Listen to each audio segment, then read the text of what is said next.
fucking lie!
Fuck yeah, hell yeah. Episode 39 of Guitar Practice. Welcome to episode 39.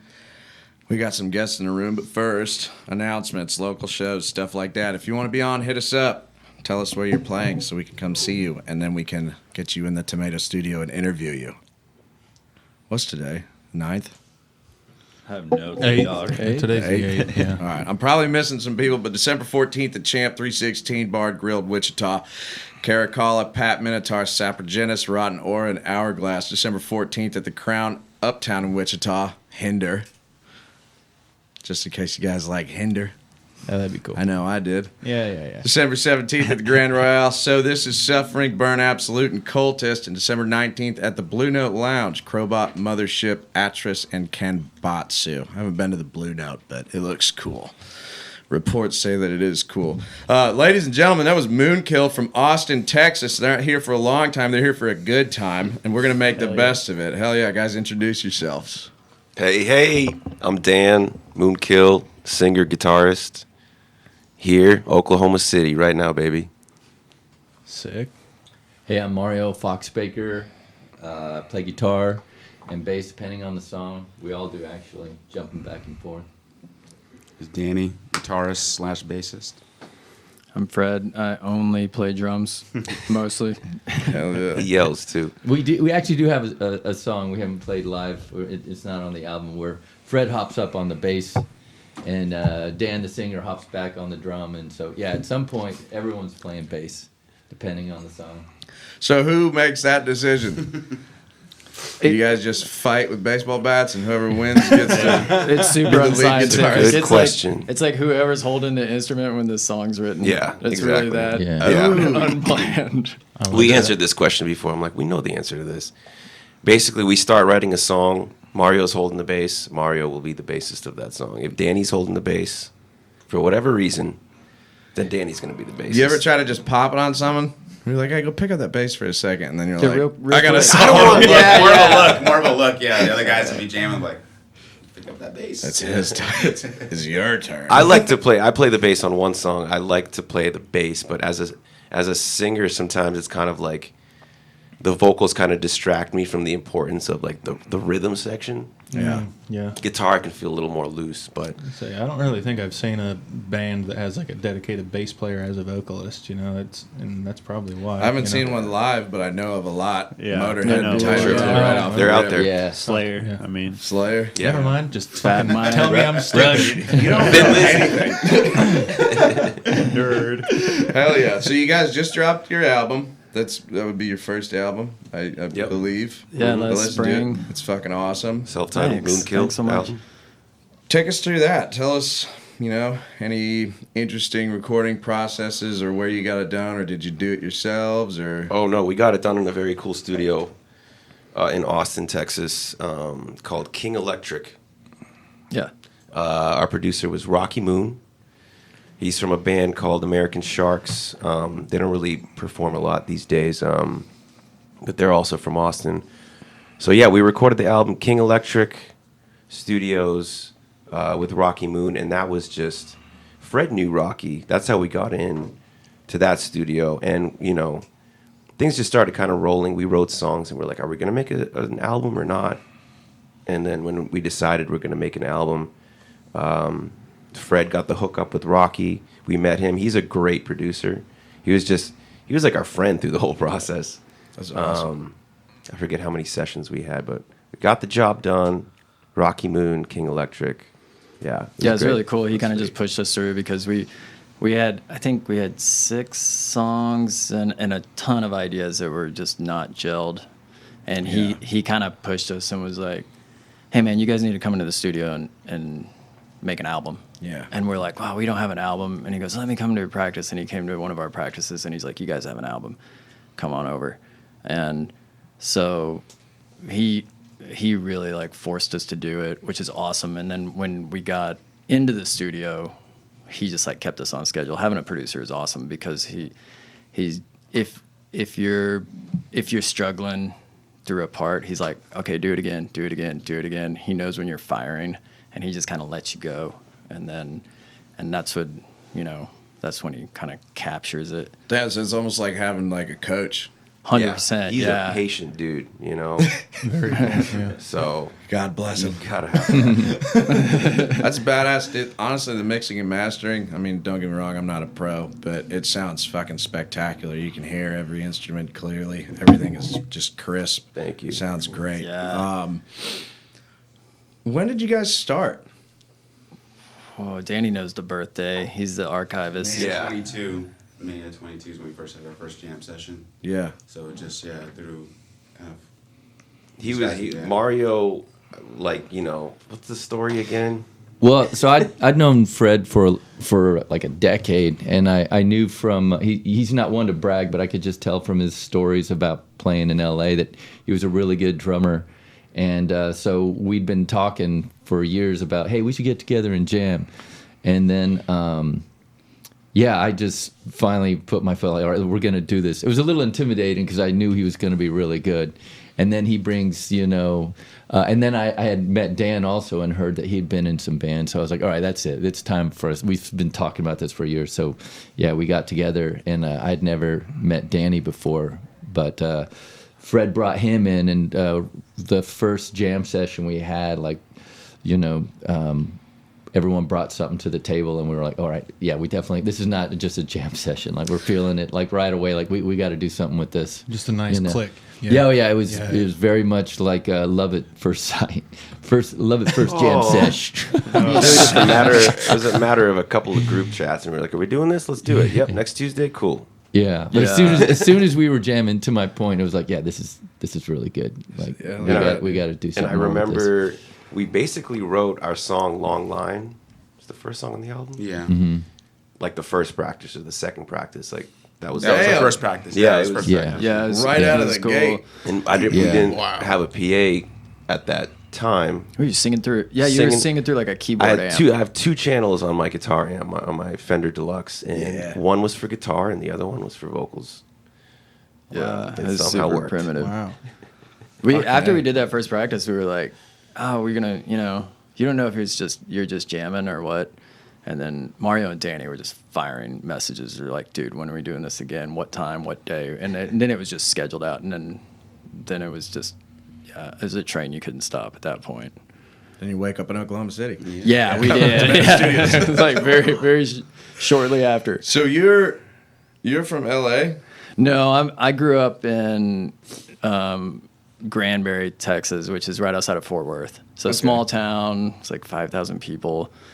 Somehow we were like close enough to DFW to have a punk scene, but it's like, you kind of out there, like a lot of people you graduate high school with, you went to kindergarten with, Yeah. So you get like a lot of us. So there's a lot of crossover with, like you'll be wearing boots and a punk rock T-shirt, and going to metal shows or country shows. It's like everything crossed over there. So I moved from there to Austin. And then I lived down in South Texas for a while. I played a lot of music there. And then I went to LA to kind of session and like gig and played with a bunch of bands there.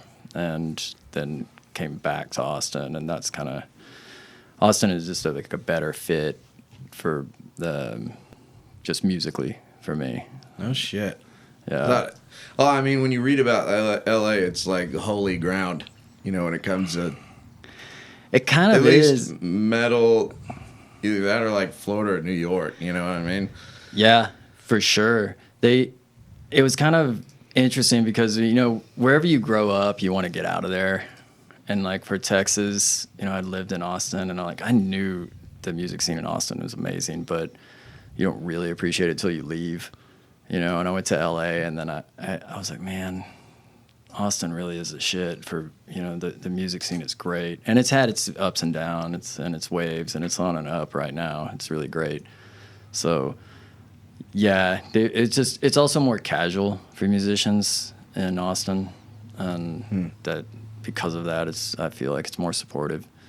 LA is also cool. I mean, I met a lot of good musicians and friends out there, but it's like it's also a grind, you know, and it's massive. So it's like it's difficult to navigate, or it can be, you know, until you find your little clique.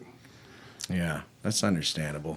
But I was grateful for the bands that I played with out there were really cool, and it's all levels and all styles, and there are a bunch of venues, especially like Orange County. You go down, you know, they like hold on to that punk scene, and they're like die hard about it, which is cool. Badass, dude. So there's four of you, so whoever wants to jump in. When did we start playing guitar? When did we start singing? When did we start doing this? Ooh. Take us back to the roots, man. Danny, the story of my musical journey started with learning drums on my laps, playing Stairway to Heaven the whole way through. And then I picked up, music was just a part of me from a young age, just naturally. Tapping, learning how to do the kick and the snare just like that. And like without a drum set? Without a drum set, yeah, oh yeah. Fuck yeah, Yeah, in the backseat of like my parents' car. No, just dad's like, shut up! And I still do this shit. I'm It's just in his brain. On all the school desks, all my entire school career, I was always just like tapping, like that's the kick, that's the snare, that's the hi-hat, we got toms and everything. Anyways, guitar came for me like after that, you know, and I just learned Stairway to Heaven. I was like, dun dun dun dun dun dun dun. You wanna play the Stairway riff for us? Or the Everybody loves it. Yeah, The shitty version or the good one? oh, just whatever, dude. Whatever Play the version. Stairway riff.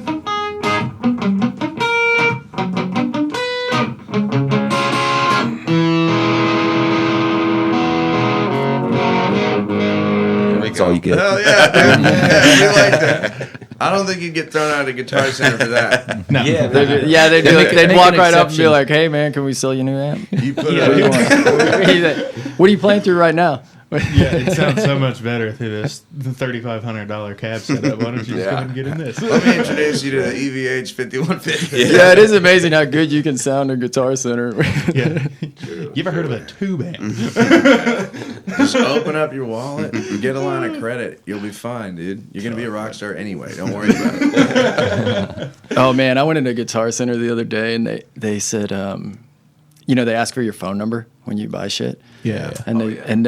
And they have, I mean, they have a dossier on you like the CIA does. Like these dudes, Like Sweetwater. I asked him, I was Sweetwater like, does, yeah. I said, hey man, what's on that screen? I wanted to see it, and it was like that green kind of like font, like that DOS screen, you know, from like the 1980s shit, or yeah. something. Like And I was terminal, like, yeah. yeah, I was like, that can't be like that detailed. And he goes, dude. We Did got you, a picture of your wife and kids. dude, he said an address. He started just listing addresses, and it was literally every address I'd lived at since I was like 14. I'm like, dude, they know everything. And he actually said he's like, yeah, man, when you walk in, we already know what you've been looking at, and we're supposed to Tracking you like, online. Yeah. yeah, it's like we're supposed to suggest things for you, and he's like, but we really don't have to do that because I got a list of everything you've ever bought. So I don't know if I like that. Dude. I don't know either, but I mean. I don't know if I like that, dude. And I was like, well, do I get a discount after that? After that, He's like, hell no, dude. Instead of signing up for their credit card, they're like, hey, if you get this chip implanted in you. So Yeah. every time you walk Guitar into a Center Guitar credit Center, yeah, you just get a. We're talking about get a QR code tattooed on your wrist when you like walk in. It just scans it and automatically bills your card. wake up. These are the guitars you're eligible for. We know how good you are. Show you. The, Yeah, we know your you line of section. credit. Let me take you to the Squire section. You're a Class C. You're a Class C. Go to the Class C section, okay? Yeah. When you practice more, you can come to B. We'll talk. You put gotta- that fucking LTD down now. You're not there yet, kid. Don't you dare go in the glass room. Yeah, don't Don't you touch fucking dare. Yeah, don't do it. Well, that would be me, actually. You just described. This is Mario, and yeah, my start was that like a Fender Squire starter kit. You know, I had some extra time on my hands, and I was well into my 20s when I did that. And my older brother's a really good guitarist, and over the phone he taught me how to form a power chord. And I was like, ooh, but that's it? That's all I need to know? That's all you gotta do? And so, yeah, I was like, oh, man, this is great. I should have started sooner, but I want to start a band. So I grabbed a few friends, and, yeah, we started a mariachi punk rock band. What? I made them dress up in these mariachi outfits and everything. I had so much fun, but That's so sick. I never really got any better. So that's why I mentioned I was a little intimidated about the notion of playing with Fred, because I'm like, I don't know what I'm doing. But then he brings in these two heavy hitter guitarists. So I am the guy who's relegated to rhythm, be it bass or guitar. But like, I can't do what these guys do. And truth is, if I couldn't put a few notes together in the writing process, I would have no business playing with these guys. If I'm being honest. Mario's like all about ideas though. Like he'll come with it and he'll be tinkering around with something. That Murder House riff is his, and it's just like, Mr. Humble. yeah. For real. So he'll take that and he'll be like, oh man, I got this little thing, and then Dan and I will kind of like go over in the corner and be like, all right, what do we do with this? And then Danny will do the same thing. He'll come over and be like, hey, I got this. And we're like, okay, what do we do with this? Because we got to, because I got to come up with a rhythm and Dan's got to sing to it. So we're just like, all right, how do we incorporate that? And then it starts getting just kind of molested and evolves into whatever. Hell yeah. Yeah. And then the guys, It's a guys good are like, touch. this is not the song we wrote. And we're like, oh, well, yeah, let's dial it back, pull If it it back a doesn't little. work, rape it. That's what I hear. What about you, man? When did you start playing guitar? I saw you with the pedal board. And Oh the yeah, wah and all that stuff. Oh, dude, I his started pedal playing was when I sick. was like maybe like 10, but I played like off and on a bunch in high school, and then a little bit when I was like early 20s. But yeah, it kind of comes in waves. I'm very mediocre. Like very simple. Keep it kind of simple. Mostly rhythm, a little bit of lead, just kind of more effects, a little bit of ambiance, Yeah. But just try to Ignore that. definitely need to practice. We're all my about the actual ambiance. skills more. Well, Danny's being coy because a lot of the what we call the stoner element of the sound comes from the solos, where he's doing some really trippy shit that kind of gives it this sort of ethereal. Yeah. We heard it in the live set. Dude. Yeah. Yeah, when we started recording the demos, so we recorded a 3-song demo before we went into the studio, and we started doing that. We had Danny just by himself, and so then we could start like really hearing like all his pedal effects, and he started doing these really cool spacey tones. Spacey's a good word. Yeah. It's just like they're awesome. I don't know how many things he's running it through to get some of these things, but it started sounding really cool. And then that was like, okay, this is our tone. Yeah, it's not just punk. Like when we first started, we were like throwing out names and everything. A lot of it was punk bands with some like Queens of the Stone Age and some other even new wave influences. Yeah, I could But- see that. Yeah, right. Yeah. But then it kind of started changing when we started running with a lot of what Danny does with those spacey effects. And And then the bookers and promoters were like, "Oh shit, where do we bill you?" yeah, We were How do talking we about pair that you with a last night. band? I was like, this is fucking punk rock band. And you were like, I mean, the punk guys are kind of say we're not. no, punk. they're not. the metal guys are like, "We're not Yeah, metal." way. No, Or just yeah. kind of stepchildren. Yeah. Yeah. I like it. You guys have a really unique tone, you know. Yeah. Yeah, I thanks so kind of much. like you don't really fit into a single category, and that's the finding our draw, way. I think. Texas Yeah. stoner It's nice. punk was the kind of the name we came up with to try and give it a little bit more yeah, definition. man, we did a kind of meeting on that because when we were releasing the album, they're like, hey, you guys got to come up with bios and descriptions and all this, all the business stuff, and we're like, dude, it took days. We're like, what do we call? What do we say? And finally, we're like, we're just Texas punk because we're just like, It's not going to be what you Pick a side. expect. Yeah. It's not going to be that, 90s West Coast punk. It's not going to be that DC, stuff. We love all that, but it's also like, I think that's important. I don't think it's a good thing to really, like, I say not a good thing. I don't think it's a great thing to put yourself in such a tight category that you can't get out of it and do kind of what you guys are doing, where you kind of venture off in a couple little directions. I almost heard what sounded like some rockabilly stuff going on up there. Too, yeah. And man, it's very unique. I like it a lot. Yeah, thanks. It's got to make writing like smoother and shit, because you're not all like, Like, we have this to isn't achieve punk. this sound This on ain't this fucking song. metal. Get it out of here. Yeah. Well, we wanted it to be an outlet where anybody could come with anything, and we could try anything, and if it's good, we track it. And It's good. It's good. play it live. Yeah. That's it. Yeah. It really, because it at the beginning, now I'm thinking, like, for me personally, when we started, this was an outlet of, like, releasing energy. Like, I didn't know how serious we were going to get, but for me, it was like I called it a ventilation system. Yeah. Being able to just play louder songs again, because I wasn't doing that for years. I was kind of like a singer-songwriter for years, and then we came together, and I was like, oh, man, this energy feels so good, and, like, whatever it is, punk, metal, I don't know. But it was just higher energy, and that's our main goal. So we seen you guys' live set last night, and that shows. You guys are putting a lot of energy into what you're doing. In fact, even there was some people bouncing around up in front of you guys. Yeah. Oh yeah, it's fun. It was a fun show. That was Grand very Royale. like OK City. It wasn't a huge crowd, but man, did they have some energy, huh? Oh yeah, it was fun, dude. Which Yeah. really, Which you fucking Mario got in it with him for a I was like, I'm gonna get a side check in over here and hope I don't lose my beat. with the bass. It was sick. You didn't either. Yes. You kept it together. It was sick. Hadn't Yeah. seen that before. Get bounced around in the little baby Dude, pit. if I was on stage, I'd be like, stay. Work to do. Yeah. Yeah, what a great crowd, man. Fucking Yeah, we OK felt City. super welcomed. It was awesome. Yeah, Yeah. absolutely. Yeah. Yeah, I think the just kind of ventilation system, high energy, was the one thing we agreed on from the start. Like that was it. We're like, hey, we want to, let's just not. It can be any style, but let's make it fun and energetic. And then, we ran from there. I don't know if the question was asked. I might have missed it because I'm doing stuff. But where did you start with your drums? Like, where did that journey start for you? I started. My mom tried to get me to play piano when I was a kid. Ooh, me too.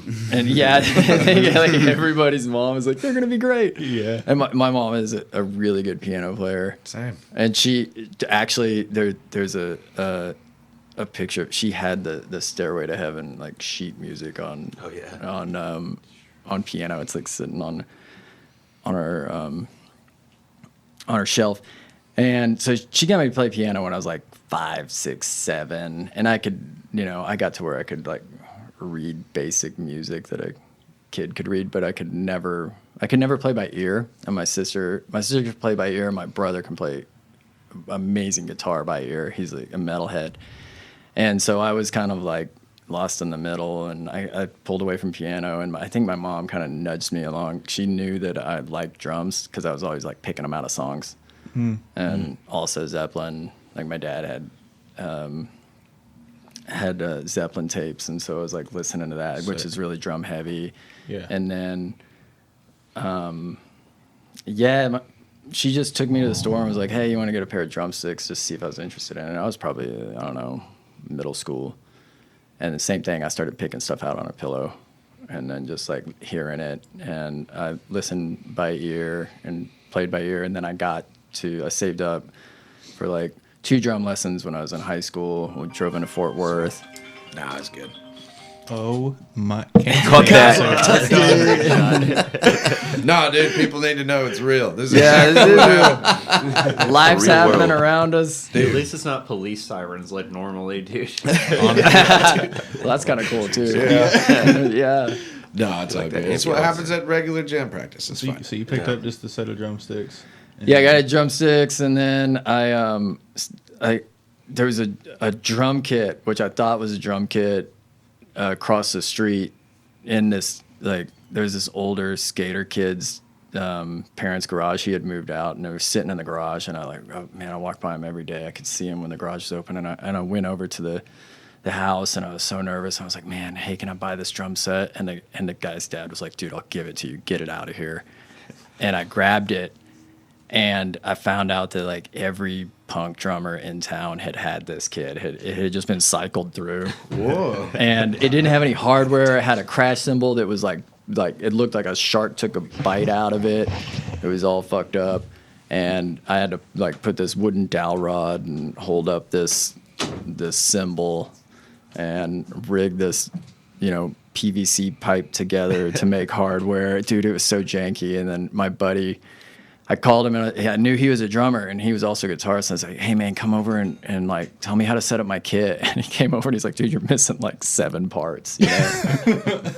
So I got them together, and he loaned me a hi-hat stand and a bass pedal, and he taught me one thing. He's like, because it's punk, and you don't have a double kick usually, and that's usually because you're poor. And so he's like, take your shoe off, leave your sock on, and slide your foot. And so he taught me how to slide my foot, and he's like, that's how you get doubles. And so then you... Oh, on the... And when you get it good, then you put your shoe back on, and now you can kick it. And so that's how I learned that stuff. And then... That's interesting. Okay. And then I saved up, and I got like 2 lessons, and he went in, and I went in, and they're like, here's how you read music, here's the time signature. And I was like, cool. And he's like, buy this book. And that's it. And I left, and then I ran out of money after the 2 lessons. And I still have that book. I was warming up to it last night, but it's like, dude, that's badass. Do you remember what kind of kit it was, by chance? dude, it had been painted so many times, and I painted it like this metal flake green, like model car paint, Hell yeah. and like got the little man, it helps the tone. Oh, it's so cool. I found a picture of it after, like just the other day, and it was just like, I was like, I don't know how to play. It was just literally 3 drums and nothing else. You'll have to post that up somewhere. That's so cool. Humble beginnings, man. Yeah. That's sick. That's so sick. All right, so I pulled up like a drum tab here. Okay, I don't know if this means anything to anybody, but I asked our drummer buddy from Entropic. I was like, "What the fuck does this mean?" And he has no idea. You said you kind of learned how to read music. You took lessons. What up? Is this like a real thing? I learned very, very basic. Yeah, so you got a time signature up there. It's 4/4. Right. Master of Puppets, very simple. Yeah. Very, So like, what? anybody can play that. So like, this is like a real thing, though. Yeah, like you could technically look at something like this and be like, this should be kind of this and whatever. Yeah. It tells you what drum to hit. Yeah, it's actually way simpler than like piano music. So it's telling Right. you like if it's telling you on the staff like each one of those notes, the X or the the whole notes. The answer is yes. He knows what he's. It looking at there, just and he tells can- you what thing to hit. Yeah. It's Yeah. like very Okay. drum music is kind of like half of real music. If Right. you're reading it. I know zero of it. I got lessons from this guy who was like this classical aficionado. And I mean, like, the chords, there's 19 circles all in a line. I'm like, hey, man. That's not I gonna need work. tabs, bro. Like, I don't think this is going to work. Yeah, dude, the guitar And it thing didn't is- work at all. And I still don't know how to read music. The 2 drummers I know don't know how to fucking read it either. So I'm like, all right. Yeah, the guitar thing is much simpler. It's like, like put your numbers. finger on this number Yeah. Yeah. at this time. I like numbers, but I'm Yeah. running into a block now because they're like, oh, it's in the key of A, so just solo off it. I'm like, fuck. I gotta figure this out now. I never got where I could sight read, but I can like look at some things and pick out a rhythm or understand. Kind of figure it out a little bit. It helped. What it really helped with was people talking to me about music. Where it's like, okay, this is in this time signature. This is Gotcha. a bar. This is a measure. This is Yeah. basic stuff that Yeah. helped. So when you guys write, are you guys talking musically? Or are you saying like, 5th fret this, go down to the 4th? What? Do we all? Yeah. Musical theory? language. No theory. Just Yeah. Just what fret? Yeah. Trying to listen and hear what sounds good. Just make I have it to sound I like have to this. feel around for a long time before I figure out what key we're in. Hell yeah. I got you. I think that's a good process, honestly. Yeah. Yeah, it's a lot I more mean- flowy, At the end of the day, though, like, you can theorize for a long time, but if it doesn't sound cool, Yeah. Yeah. who gives a fuck? You know? Yeah, you can overdo it too. I learned a lot from people who learned a lot, aka like I'm from Boston. There's a famous school there, Berklee College of Music. So I've played with a lot of nerds who know how to read whatever the fuck that is. And a lot of people, they drop out of like these kind of schools because you know there's you can learn so much, but certain people have limits. And like if you can play music, you probably can play music before you go to Berklee College of Music. Right. Most likely. And there are some people who, you know, they know a lot of theory, but I'm not one who knows a lot of theory, and they like playing with me more than people who know a lot of theory. Like there's just something, there's a natural language that you can't teach. Right. So Do you guys talk to each other with ridiculous noises too? Make, We do the make same thing. It's like bam, bam, boom, bam, bam, boom. Fart noises. Oh, dude, recording the album, it'd be like, hey, heard that one part where it's like, "Meow," and you just like make some cat noise. It's like, yeah, that effect. What is it? It's, I'll be talking to my girlfriend about it, and she's just like, "You sound ridiculous." I'm like, you don't get it. yeah. You can't talk like this. I don't Yeah. like the technical speech at all, dude. I'm a full caveman. I want to like do the boom, boom, boom really fast right there. Oh, that's so funny. Yeah. Dude, speaking of Berkeley, I saw their they do like a jam every year, and like they post it on YouTube or some shit. The last one they put out was awful. It was like it was like everyone's trying to jazz solo over each other, like constantly. The drummer's like constantly switching time on them, like Call that a sonic fist fight, dude. it's a Totally, yeah. Dude, I was like, oh my god, That's rough. I felt bad. So tell us about, is this the first like out of state tour you guys have been on with Moonkill? Yeah. yep. Wow. Hell yeah. How the fuck do you guys do that? Ooh, Tell us bad. about, because the last band we talked to were like, you save up a bunch of money and then you plan it and then you go do it.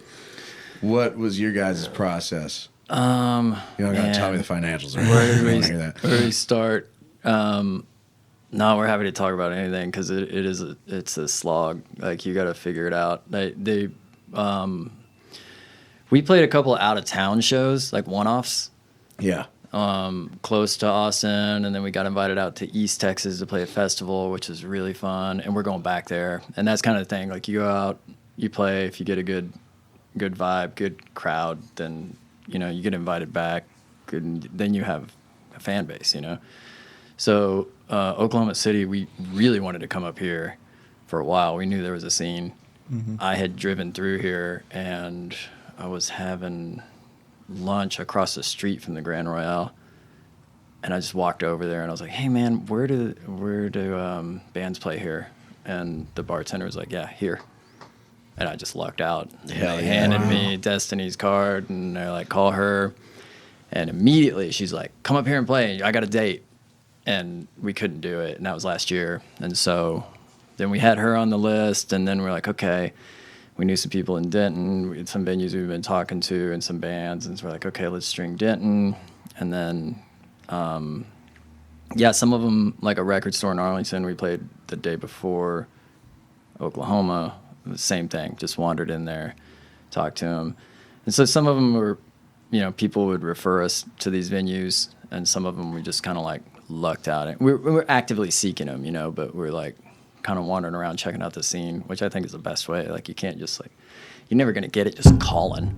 Boots on the ground, guerrilla marketing. Totally, yeah. Yeah. Yeah, go see what it feels like. If you happen to be in that town, it's like, check it out. For us, just getting into the scene here, it took...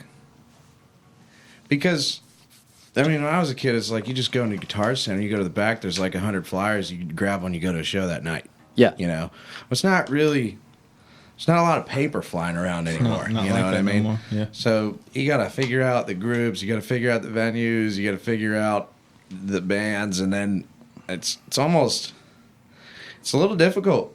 You really have to go outside your house. You can't do it from and that from your bedroom. and that's just as someone wanting to go see the shows perspective. That's not even someone going to play the shows. It's Yeah. got to be a whole nother beast. I can imagine. Yeah. playing them, I think it's just like we just have to ask. You have to be upfront. Just be like, here's what we're doing. We recorded an album. We're touring. Here's our dates that we can tour. Like, can you work with us? And like, you know, people like the Grand Royale were like, hell yeah, we'll work with you. And then so we jump on that, you know. Fuck yeah. So how long you guys been on the road for this one? This one is just a few days. We're about it's a short, what, 6 days? 6 day stop. Like, yeah, so we're doing quick regional stuff. Nice. We'll do Denton, back to Longview. We'll come home to Austin and like do a homecoming show there next week. Hell yeah. Sick. Yeah. Fuck yeah. Well, dude. I don't know when these things come out, but you know, after wherever this imaginary timeline is. It'll be out Tuesday. It'll be out Okay, Tuesday. cool. Yeah. Yeah, so you'll be long gone by the time people hear you. Oh, that's cool. Yeah, dude. So we got a little segment we call Gear Queer. We like to talk about just what you guys are using on stage.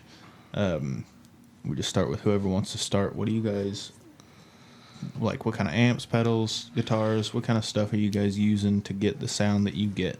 Tell us the recipe. Yeah, you're gonna talk to Danny about this one. That's like, Oh yeah, it's pretty simple for me. I've got a Telecaster, American-made Telecaster, Nice. and I've got a Friedman like a amp head. I saw that. Yeah, and then that just runs through a Marshall. Just got I think 212s in there. And then on my pedal board, I've just got like a Dunlop wah pedal and a Aqua Puss and a Big Muff. Oh, that's Nice, Brad. Yeah, and then I've got that's the Jimi Hendrix shit, isn't it? yeah, something like that. I always loved Jimi Hendrix sound. I mean, He's like badass. It's easy to shit on the wah pedal, but Danny makes it like so. He does some you cool can't stuff. shit on it. was, Good. yeah. Fan of Also, the what's wah. it? There's that. Oh, there's like a what's the? What's your delay? It's the Aquapus mostly, but what's that? I think it's the You got the Boss DD7. the Boss. Yeah, I've got it that as Boss well. They DD7. kind of give it a little bit more. Sometimes I'll put that on to give just a little bit more clarity, I guess. We didn't do much last night, but he does some like super cool transitions with the delay. We're like, it sounds. I don't know what it sounds like. Does anybody run computers? Like the multi-effects computers? No, I have one of those, but like when we started this band, I was like, I want to try to just be as kind of simple as possible. Yeah, dude. Yeah. So, Last episode I was talking about, I was like, don't get me wrong. There's no reason for me to not just save the money and get the processor. Yeah. But I like the little colored squares, though. Yeah. There's Yeah. no reason. Yeah. It's Yeah. entirely against logic, but I like it, so I do that. My instead. inner hoarder coming out. It's like, got more. I like it. It looks cool. It looks way cooler. I don't know. You see the rock stars with like the Yeah, huge. Yeah. 4 foot Oh my long, god. 9-tiered pedal board. I'm Makes like, me I don't dizzy. care. I don't care if you're only using 2. It's cool though. Have you guys seen that meme? It's floating around. It says this guy's crazy pedal board, and it has a little sticker on it that says, "Stop looking at my pedal board, you nerd, and go talk to some chicks." I like that. I dig that. Anybody else? What do we got? What are we running the bass through? Oh, the bass. What do we got? We got an Simple, Ampeg. yeah, just an amp. It's a solid state Ampeg. Nothing super sexy, but gets the job done. Makes the skull rumble. Hell yeah. Yeah. Fuck yeah. Otherwise, I use I have a pedal board and I don't use any pedals for my setup because I love my Fender Deluxe and the overdrive on that thing will keep me fed for days. Sick, man. So Yeah, I think Simplicity. it's like 150 watts. It's pretty. yeah, it's sick. loud. I keep the knob at the master level at 3 out of 8, and it's already too loud. Yeah, those things are louder than shit. Yeah. And I've played through one. I'm like, ugh. Yeah. That's Otherwise, a I lot. do have that That's metal awesome. zone. I use that not for Moonkill, but have that one, and I use an OCD pedal. OCD, I don't know, was it? Forget who makes it, but it's an overdrive pedal. Okay. Was Just for there a- fun, yeah. Maybe I might be mistaken, but was there a Vox amp on stage Yep. with y'all? Oh, yeah? I play with the Vox. What do you think about Yeah, that? yeah. Well, you know, it's funny because hearing Dan's his amp just kind of outblast mine. I've been thinking about getting the upgrade, but I like the sound. you know, maybe just because I'm used to it. I play a GNL ASAT, and yeah, just distort the hell out of it, you know. But yeah, I was actually talking right before we came on this road, like maybe I'll get that Fender, you know. It's kind of classic. Yeah. I mean, the Vox is classic too. You know, I've Yeah. seen a lot. Well, at least when we're talking like I've seen a lot of them in like punk bands. I've seen a lot of them in like just stranger kind of like indie bands. I see a lot of the Vox ones in like indie bands. Yeah. Yeah. They do sound cool. They have a strange character. I think they're awesome. Yeah. Yeah. But I didn't know they were quieter. I feel like the perspective of not a Yeah. guitarist is that like what I hear is that Vox has a nice high end. Yeah. But like I don't know if y'all noticed last night, but we didn't have any monitors for me as a drummer, so we just had Dan's vocal monitor. So in order for me to hear anything, we had to like slide the amps back a little bit, and so I have to kind of choose which one I'm going to hear, and so we just slide the deluxe back because I can hear the low end off that, so that kind of like brings in like all frequencies that I need to hear that are going to cut through for the drums. So Yeah. kind of like Do you guys like? Is there a single person that everybody kind of is the guidepost, like for like timing and everything between one of y'all? It's like, oh, we're all going off of him. We're all kinda ride it out going off of the together. drums. yeah, if things are going well, yeah. Going well. I know a lot of guys use like clicks. Like if they got in-ear monitors, they go off a click. I know some guys use in-ear monitors and they go off of like they just boost one person and everybody goes off of that. You got like a theory? I record to a click, and I think everybody should practice to a click. And then, but we don't play live with a click just because, I don't know. That's why you practice, you know, to like try to get that close. And then if something happens on stage, it's like, well, you're locked into that click. You better be really good at getting back on it. Yeah. So, or if somebody's not listening to it, it's like it starts getting like pretty frustrating. Like who's following who. But yeah, I warm up to a click for sure, and it also kind of helps me ramp up. Of like, you know, start slow and then try to end my warm ups at like the tempo we're gonna be playing live. I have to hear. So when we don't have any guests, we'll do it. You know, we'll do our own intro and everything. And pretty much almost every single time, I'm like, I have to hear the click before I start playing the Yeah? song. Yeah. Otherwise, cool. for some reason, when like riffs get harder, my reaction is to make it worse by speeding up. Of course, yeah. I don't know why. It's just a fucking train wreck. You know? Does that happen with y'all? We get excited sometimes and speed some parts, yeah. Yeah, we blasted through a song in Arlington. Yeah. It was really good. It sounded good. We knew it was fast, and then we heard a video It's the one. of it. Dun, We're like, da, yeah. Oh yeah. And it's I remember that fun. And It's cool. Because it's fun, we want to speed it up, and you don't need to speed it up. It's already cool. Yeah. You look up and you're playing it twice as fast. You're like, oh shit. You can take a 4-minute song and make it 2 minutes. Yeah, for real. Yeah, I'll try to pull it back a little after the intro, and then it's just like the train's moving, man. You're like, we're jamming. Just hold or on. Fall off. Yeah. Hell yeah. And then my forearms are burning. Well, shit. Any big future plans? Next week the tour continues. Oh, you're getting right more back- tours. Well, I mean, we're doing Denton next week, Longview, Texas, and then back to Austin, and then in spring we'll be doing another tour. Nothing set up officially, but that's kind of like the next tour season we're looking at. Hell yeah. We got South by stuff. South by. Are y'all coming to Austin for South by? Y'all South should bring by this whole Southwest. podcast to Austin for South by Southwest. Yeah, Oh yeah, that'd be a great. I'm gonna idea. plant that seed. shit's going down. Okay. Set it up like Send Marty us in some the back, info. dude. Obviously, you Fucking can't do it. guarantee nothing, but yeah, send us some info. That'd be sick. That would be Yeah. fucking nasty. We're setting up our shows. We don't have anything set up right now, but last year we did like 5 consecutive shows for South by, Oh man, in like what, 36 hours or something. which is like the thing to do. I mean, it's fucking tiring, but it's fun. 5 shows like in a row, like back In the to same back. town. 5 to shows. back? No, different days, like of the week. But like, they yeah. were they were back to back, weren't they? Did we have 2 shows in a They were day? like 5 We in a row, we started weren't at they? like midnight on Wednesday or Thursday, and we ended like on a Saturday. So it was like every 9 hours we're playing. Like you go home, Basically. sleep, you Oh wake my up, you play a God. show. Yeah, Yeah, you don't have to drive in a van for like hours, but you're in the same city, but still, it's like Yeah, it's a lot of work. Every 9 hours. man. we Holy did 2 shows in a shit. day, didn't we? Yeah, I think we did that twice. One of those yeah. things. Yeah. And you get, I'm assuming, like, you get that adrenal dump after you get off stage, and then you're all like washed and tired, and you Yeah. want to have a bunch of beers, but then Yeah. you're like 9 hours Yeah. comes Yeah, another you're back one, on dude. work, back to work. Yeah. What a gauntlet, dude. Yeah. That's fucking badass. Here's another question, because music, when you start, it costs a lot of money. So you got to find the money from somewhere.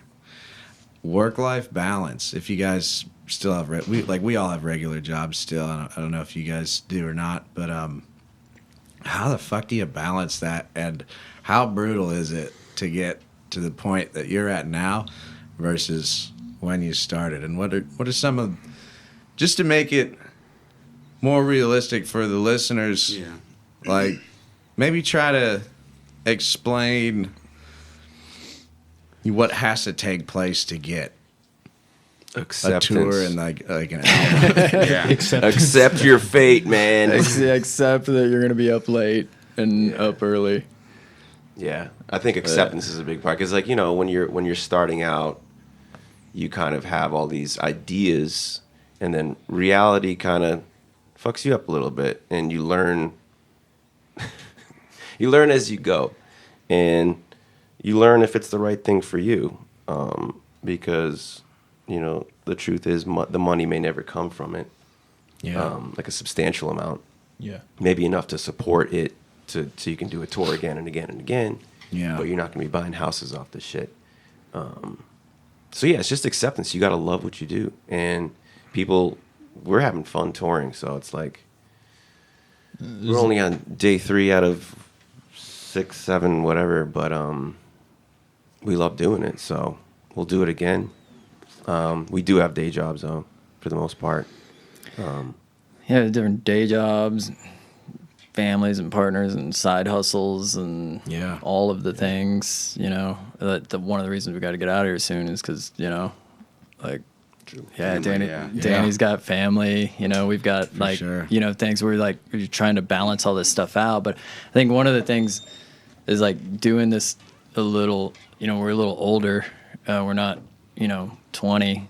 So we're kind of like, I don't know, realistic about the balance of like, okay, there are these other things that have to happen. Yeah. Like the bills got to get paid. Hey, you guys like hit a point where you're like, hey, we're gonna have to pass up and hang out at home for a little bit, and then we'll continue. Well, I think how we're balancing that is trying to be smart with our bookings.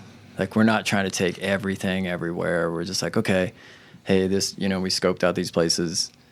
We think they're gonna be cool. Let's try them out, and let's try out what our schedule allows right now, and then we'll then we'll kind of like go out farther from there, instead of just like, I don't know, when we were 20, maybe it would have been like, oh, get in the van for 60 days and go somewhere where you don't know anything about it, and Make it happen. Yeah, now we're much more strategic. I guess that's how you balance it. I think. Yeah, pick your battles. Yeah. But it's all it's all DIY. I mean, like, and we kind of started out small and just started reaching out to places, with our demo initially, and then we recorded the album. Just started reaching out different, Fred did the lion's share of all the reaching out to just different bookers and whatnot, and just setting that all up and got like spreadsheets of contacts. So it takes I guess the one thing I would say is like, I think maybe a band might think, hey man, my music's great, but people will just start coming out to shows, but it takes a lot of effort to way more effort than people realize. Like, we think we have a great album, and we're like, yeah, but we gotta do self-promotion, you gotta get the shows booked, you gotta carve out time of your day. So yeah, you gotta just be in it for the fun of, we're in it for the fun of it. We want to make money. That'd be great. But right now we're just like trying to have a good time, and hopefully something comes of it, or we're making, we can make a living off of it. But that's not the that's not the expectation. That's the hope. But the thing at the forefront is always just, you're just having fun. You're doing what you want to do. Well, you gotta love it, or it's gonna be painful. Right. Right.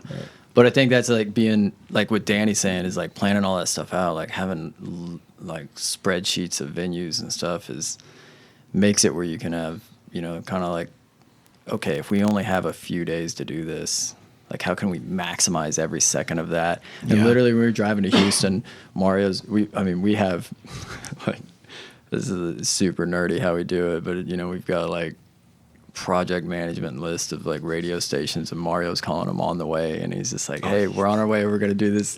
And we love listening to him because it's like calling the chick that you met at the coffee shop the night before. It's like, hey, this is Mario. Maybe you remember me. We reached out yesterday, and I just want to tell you, and it works. They works. played us as we're coming into town. Yeah, it's badass. Like we're driving in, and Rice Radio plays us in Houston, and then like people start giving us plugs, and it's like it's work, but it's it's like we're trying to be strategic about it. I 100% understand that, because us three personally, we don't really feel qualified to do this, but we're gonna do it anyway because it's badass. Yeah. But like, we feel the same people way, up after you see their show and you didn't get a chance to talk to me, like, hey, great show, you want to come on my podcast? That's like, awesome, God, man. I'm such a fucking dork sometimes. Now we're all doing it. Y'all are doing it. Well, man, we appreciate it because we were gonna go like. Obviously, we got to bug out of here real soon, but and we were debating this morning, and we're like, man, these guys came to our show, like sat there, they were stoked, they talked to us, they were interested, they're like, we appreciate what you guys are doing, so we're like, yeah, let's jump on here, and absolutely. What time are we at? 51. Hell yeah, double what we were supposed to do, but that's all right. Speaking of time, I don't want to waste any more. I know you guys gotta hit the road. For some pressing concerns. Can't tell you thank you enough. We really do appreciate it. Come back to Oklahoma City. Absolutely. We will be back. The door's always open here in the Tomato Studios for all you guys. Yeah, Your this new album town's... sounds great. Your show is great. Everything's fucking badass. Thanks. We really appreciate it. Yeah, Ladies we'll and be gentlemen, back. Moonkill. Moonkill. Thank you. Thank you. You guys can find us at Guitar Practice on pretty much everything. YouTube, Spotify is our main platform for the podcast. We are on Facebook, Instagram, Blue Sky, Reddit, blah, blah, blah, blah, blah. Fucking anything and everything. Hit us up if you want to be on the show, and let us know about your cool local shows. Thanks. We're on Instagram, Moonkill Band. Facebook, probably the same thing, right? Moonkill? Yeah, I think everything's Moonkill Band. Moonkillband.com is our website. Yeah. We're standard all platforms, Spotify, Apple, Moonkill. Find us on there. Sick. Check them out, yeah. guys. Thank you. Yeah, and thanks for letting me Thank you. talk about drums on your guitar podcast. Peace.